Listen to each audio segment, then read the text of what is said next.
Después de casi 20 años de continuos escándalos de abuso a menores por parte del clero, el Papa Francisco ha decidido convocar una cumbre para enfrentar el problema. El Papa ha emplazado a los presidentes de todas las conferencias episcopales para tomar medidas. ¿En qué consiste esta reunión? ¿Qué se espera? ¿Serán efectivas las medidas que ahí se tomarán? La cumbre católica contra la pederastia clerical, aquí, en Sacro y Profano. Buenas noches. Esta semana será muy importante, del 21 al 24 de febrero de este 2019. Francisco ha convocado a los presidentes de las conferencias episcopales a una reunión cumbre con el objetivo de analizar y tomar medidas contra la pederastia clerical. Se han levantado muchas expectativas y la catolicidad de todo el mundo espera medidas muy concretas para abatir este flagelo que ha minado la credibilidad y la autoridad moral de la Iglesia en todo el mundo. Pero también se va a llevar a cabo otra reunión que agrupa a víctimas y activistas. Estos serán los temas que vamos a ver esta noche. Alberto, agradezco mucho tu presencia. Tú eres un destacado activista, defensor, y has estado durante muchos años contra el tema de la pederastia.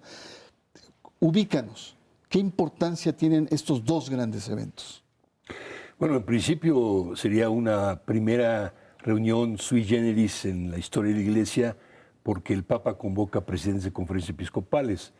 Ojalá sea para enfrentar la problemática de los países, porque representan países, y la Santa Sede y el Papa, que son los actores más importantes. Ojalá sea la oportunidad, tal vez la última históricamente hablando, de la Iglesia para enfrentar la problemática y buscar una solución. Si no, pues se le fue el tren a la Iglesia desde mi punto de vista. Y la segunda reunión tiene que ver con víctimas. Esperamos llevar una representatividad a nivel mundial. Se habla de cerca de 100,000 víctimas por lo menos, o hasta 200,000, en donde podamos ser expresión de esa realidad en todo el mundo, en donde acompañadas por sus padres, activistas, abogados, organizaciones, podamos expresar el ya basta a nivel mundial, que se acabe con la pederastia clerical, no solo en el primer nivel de los abusadores, sino en los niveles de encubrimiento local por parte de obispos y central por parte de la Santa Sede. ¿Te refieres a esta reunión de ECA, que va a ser paralela a la reunión de los presidentes de las conferencias episcopales? Exactamente, nosotros conformamos una organización a nivel mundial que se llama ECA, Ending Clerical Abuse, acabar con el abuso clerical, y buscamos representar y afrontar la problemática a nivel mundial. Cristina, como decía Alberto, hay muchas expectativas que se han generado para esta reunión inédita, porque no ha habido otra para afrontar un problema tan grave, 20 años casi, Cristina, de escándalos. Cuéntanos de esas expectativas que se han generado en torno a esta reunión. Bueno, se tiene que puntualizar, Bernardo, que es única, es la primera vez que un papa manda a llamar a una cumbre, una reunión cumbre para tratar el problema de la pederastia clerical. Antes han sido básicamente declaraciones y sí se me hace importante que haya esta coordinación porque creo que todos reconocemos que la Iglesia Católica es una organización más que milenaria, pues que abarca todo el planeta y es jerárquica. Entonces, lo que ahí se decida bajo la supervisión, el oído y los ojos atentos del Papa Francisco, al ser jerárquica y monárquica, pues se debe de acatar. Sin embargo, nosotros que estamos muy contentos al inicio del papado de Francisco, primer papa latinoamericano, esta última declaración a mí como persona involucrada, activista, involucrada a intentar coadyuvar para terminar con este flagelo, como a través de ayudar a hacer conciencia, sí estoy muy decepcionada, que diga, vamos a desinflar expectativas, las traen muy altas, ¿Cómo? O sea, este es un flagelo de la humanidad contra los niños, las niñas, inclusive la juventud menor de 18 años, que son considerados infantes, monjas, discapacitados. ¿Cómo que vamos a desinflar? Yo no estoy dispuesta a desinflar expectativas. Te refieres a la declaración que hizo en el avión de regreso de Panamá a Roma, donde dice se han generado demasiadas expectativas de la reunión y lo que hay que hacer es una catequesis de procedimiento y que los episcopados tomen conciencia de la gravedad de la situación, como si estos 20 años de escándalos no hubieran sido suficientes para pues, plantear que es una cosa realmente apremiante. Vamos a una pausa, estamos conversando en torno a una reunión que se da esta semana importantísima a nivel de los obispos, pero a nivel de laicos y de víctimas también en Roma, en torno a la cuestión de la pederastia clerical. Y usted está en Sacro y Profano.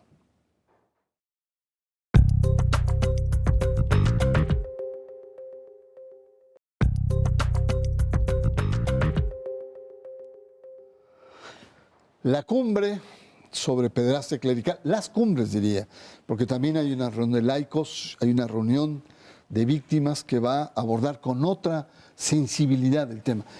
¿Por qué no nos hablas de esta? Ya nos has dicho, ECA, lo que significa y que va a tener una reunión. ¿Cuántos van a participar?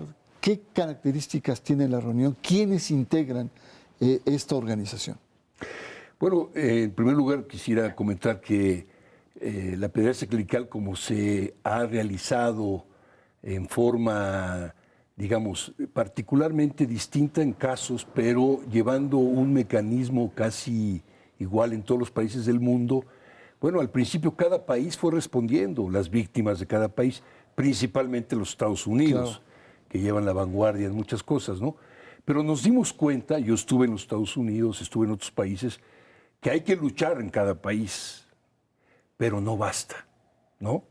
Y por eso mismo con Barbara Blaine, que en paz descanse, una mujer maravillosa, luchadora extraordinaria de los Estados Unidos, estuvimos preparando con Sara Oviedo, vicepresidenta del Comité de los Derechos del Niño, y otras personas, la posibilidad de organizarnos a nivel mundial, con representación de varios países del mundo en ese momento, América del Norte, Europa, África y Asia tenían muchos problemas porque ahí la problemática es grave, y entonces nos reunimos y ya conformamos una organización a nivel mundial con dos objetivos: uno, presionar claramente, y dos, caminar hacia una posible denuncia en la Corte Penal Internacional.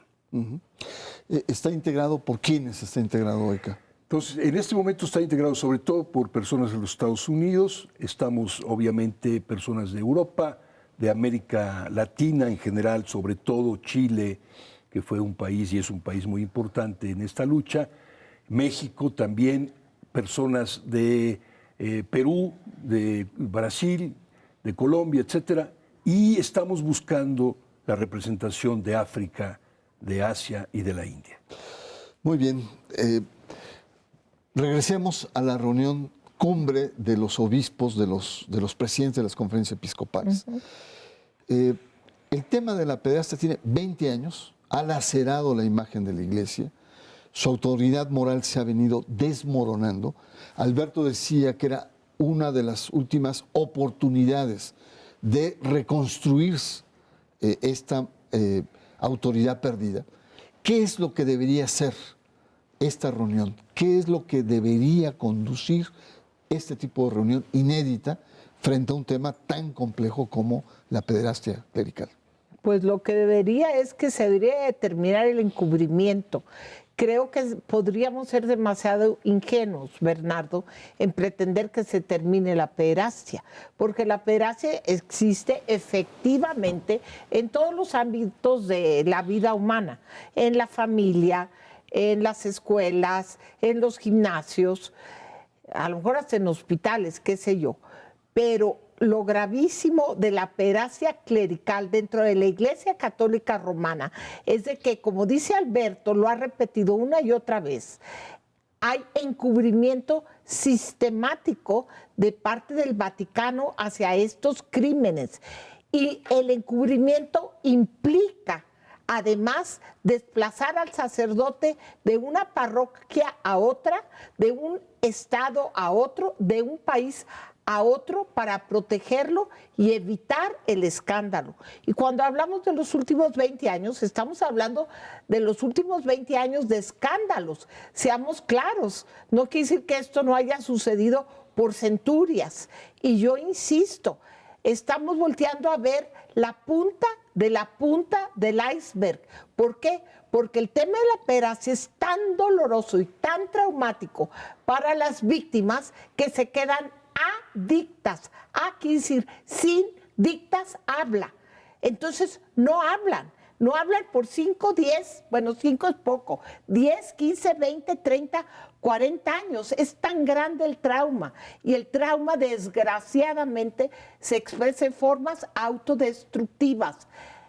Yo, como simpatizante, como empática con las víctimas, digo, o hace algo ahora esta cumbre, o tenemos que voltear a ver esta parte oscurísima de la Iglesia Católica, que no debería de tener el derecho de decirse una institución con Cristo en el centro. Alberto, esta reunión, que quieras o no, ha levantado expectativas. El mundo entero está concentrado en esta reunión que en estos días se va a llevar a cabo, y que no solamente corresponde a directrices que vienen del Vaticano, sino también la información, las aproximaciones de cada caso nacional. A cada episcopado se le ha pedido que lleve información, que lleve... En el caso mexicano, ¿cuál es en qué actitud van los obispos? Yo sé que te has reunido con el presidente de la conferencia del episcopado, con Monseñor Cabrera, con el secretario, Monseñor Miranda. ¿Cómo los viste? ¿En qué estado de ánimo van a esta reunión? Bueno, lamentablemente el episcopado mexicano va lento, va atrasado y busca ser muy cauteloso en sus iniciativas al respecto, aunque la problemática lo rebasa por todos lados. Quiero decir que, en primer lugar, sí, efectivamente nos buscaron, ya un poco tarde. Yo sugerí que ante todo buscaran, como el Papa lo había indicado, primero a las víctimas, que hablaran con ellas de todo el país.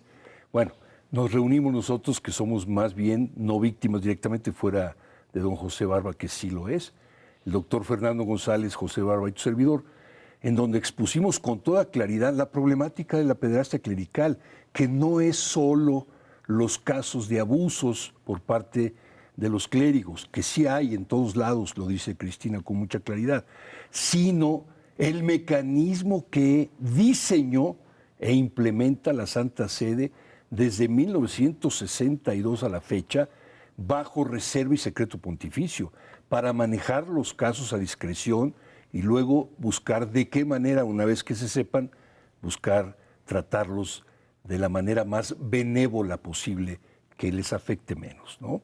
Entonces, obviamente, esto en México es súper grave, porque gozan además de la protección de las autoridades civiles y de una gran comunidad católica silenciosa, vergonzante, que no sabe qué hacer frente a esta problemática.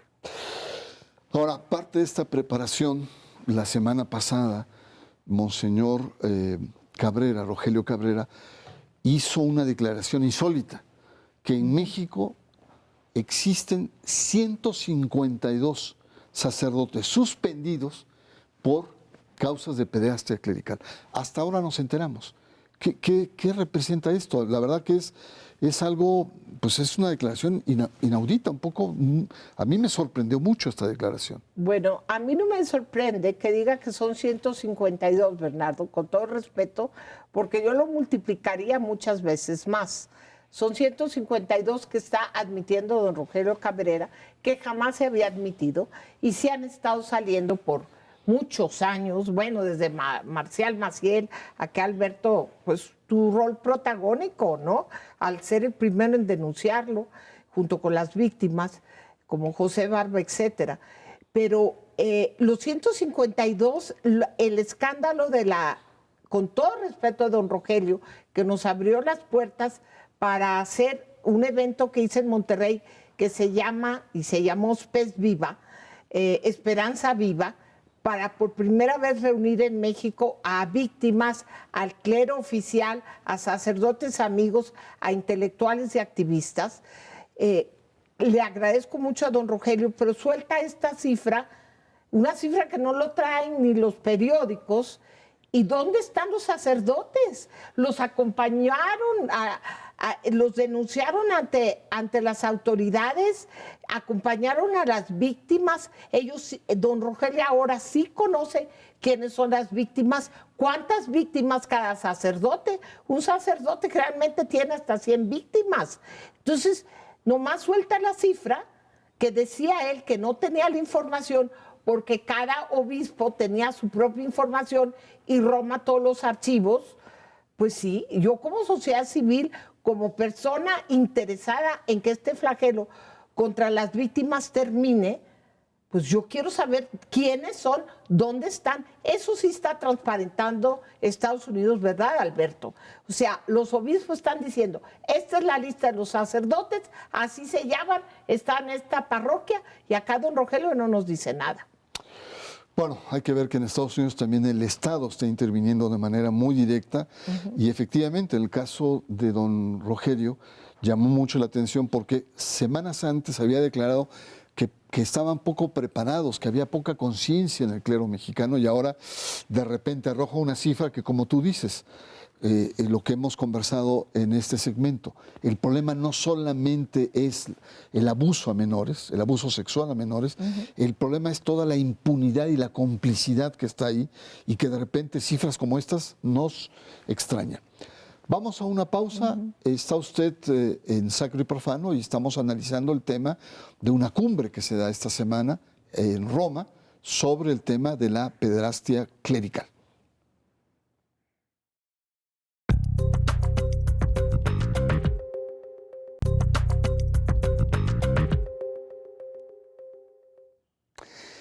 Regresamos, muchas gracias por estar con nosotros aquí en Sacro y Profano.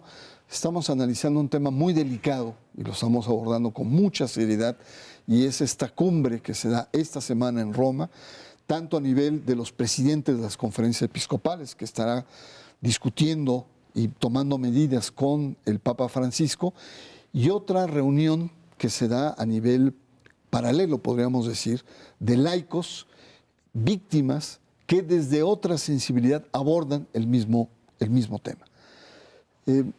Para finalizar, querido Alberto, y agradezco mucho tu presencia aquí en Sacro y Profano, ¿qué esperas de esta reunión de ECA? O dicho de otra manera, ¿cómo ECA va a incidir en esta agenda de la pederastia a nivel mundial? Bueno, nosotros vamos a tratar de visibilizar la problemática en su conjunto, en primer lugar, ¿no? Es decir, el número de víctimas es de veras tremendo. O sea, yo no creo que ninguna otra organización mundial haya generado tanta víctima y tanta destrucción humana en el tiempo moderno de nuestra historia. Pero el problema no está solo ahí en el daño a las víctimas, está en la forma de protección a los victimarios. Cómo una institución como la Iglesia Católica ha protegido a victimarios en lugar de proteger y salvaguardar a las víctimas. Esta es la pregunta central.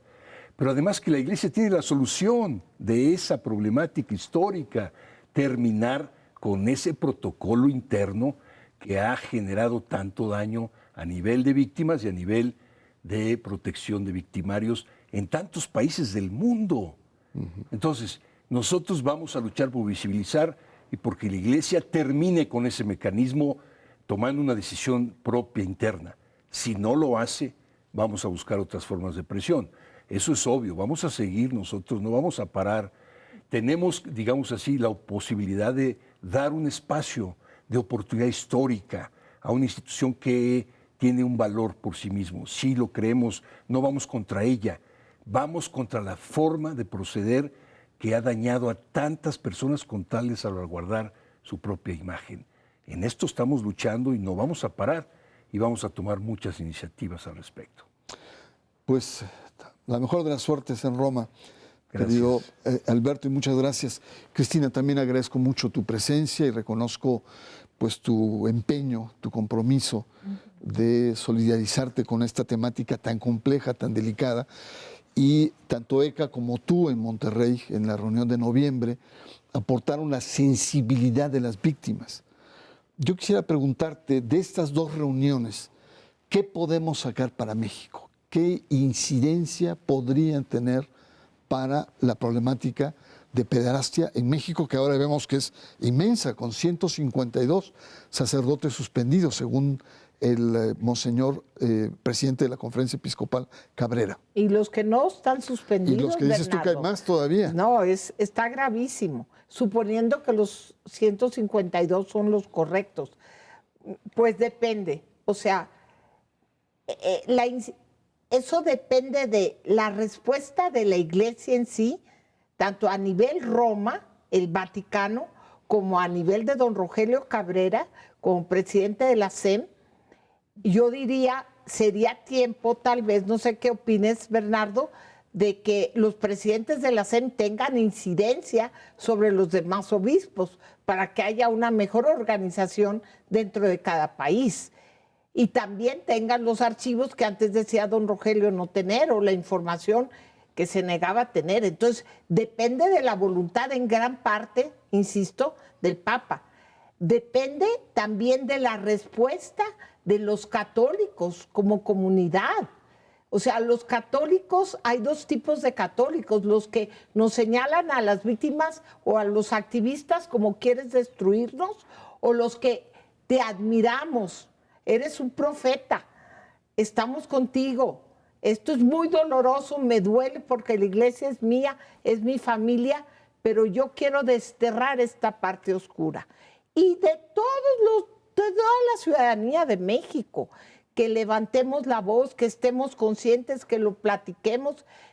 O sea, ya hay que ver que el rey va desnudo, ¿no? O sea, la iglesia ha querido arroparse de santidad cuando una parte, yo estoy de acuerdo con Alberto, es muy importante que exista la fe, que se mantenga estos principios hermosos del Evangelio, pero una parte hay que desnudarla y admitir el cáncer que corroe no nomás a las víctimas, a las familias y al entorno. La pederastia causa terribles males. Muy bien, Cristina, pues muchas gracias y también la mejor de las suertes en Roma. Yo diría que de 100 a 200,000 es una cifra tremenda para una institución. Y ciertamente lo que está en juego no solamente es el abuso y la sensibilidad desde las víctimas, sino derroir este encubrimiento, esta impunidad interna de la iglesia, que es muy importante y que son condiciones básicas. Porque la iglesia se juega una carta importante, quizá la última, dijo Alberto, para recuperar una credibilidad perdida. Durante casi 20 años de escándalos continuos sobre abusos sexuales. La tónica discursiva, es decir, estos perdones, están gastados ya. La iglesia necesita medidas contundentes que enfrenten no solo el pecado, sino el delito, que es muy importante. Sacro y Profano irá a Roma a seguir con detalle estos importantes eventos y haremos un programa especial, así como notas informativas exclusivas para las barras noticiosas del Canal 11, apoyado por SPES y por la estructura que ha montado la señora Cristina Sala. Así es que muchas gracias y estaremos en contacto desde Roma, aquí en Sacro y Profano.